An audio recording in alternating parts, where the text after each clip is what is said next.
Moi, ce qui m'anime, c'est un profondément sentiment d'injustice qui ne s'explique plus à l'heure de la technologie actuelle. Pour moi, il y a une équation qui se fait pas et qui est en train de juste péter. Je suis CEO de TechFugees. C'est une non-profit internationale qui coordonne une communauté d'ingénieurs dans 25 pays qui viennent créer des solutions technologiques qui répondent aux besoins des réfugiés, avec les réfugiés. Et ça focus sur 5 angles: l'accès à l'information et les droits, l'accès à la santé, l'éducation, l'emploi et l'inclusion sociale. TechFugees, c'est né en septembre 2015, mais moi, depuis 2012, j'avais cette question à cœur.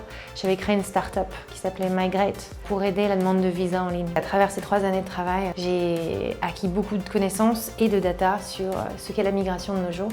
Et je voyais des choses assez dérangeantes sur ce qui se passe réellement, c'est-à-dire le nombre de personnes qui essayent de passer d'un pays à un autre légalement mais qui ne peuvent pas le faire. À l'été 2015, lorsque de plus en plus de mes utilisateurs dans ma start-up étaient de régions comme la Libye, le Liban, la Syrie, et faisaient des demandes légales de visa mais étaient refusées alors qu'ils avaient tous les papiers parce que le prétexte était qu'on n'était pas sûr qu'ils n'utilisent pas ces visas pour faire une demande d'asile. Et c'est dérangeant parce que faire passer légalement des gens sur des visas, c'est de l'argent qui rentre dans un marché formel. Ne pas donner un visa à quelqu'un, ça veut dire que les 4 000 € qu'ils ont, ils vont les faire passer dans un passeur et dans de la mafia. Quand vous savez qu'il y a 6 milliards qui sont passés dans des passeurs en 2015, c'est autant d'argent perdu pour créer un marché où on respecte la dignité humaine et où on essaye de légalement sauver des gens. Et moi, de mon expérience de monter une start-up, j'ai vu ce que peut faire l'information, ce que peut faire la technologie pour rendre accès à des services.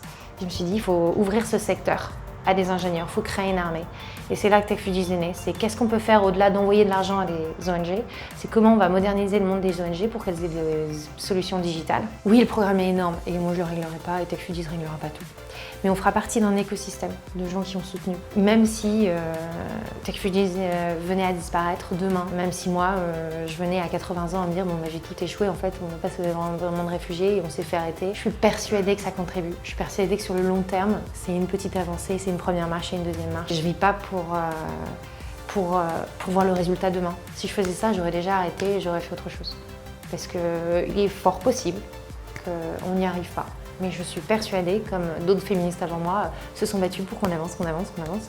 Et d'autres humanistes, d'autres humanitaires l'ont fait aussi.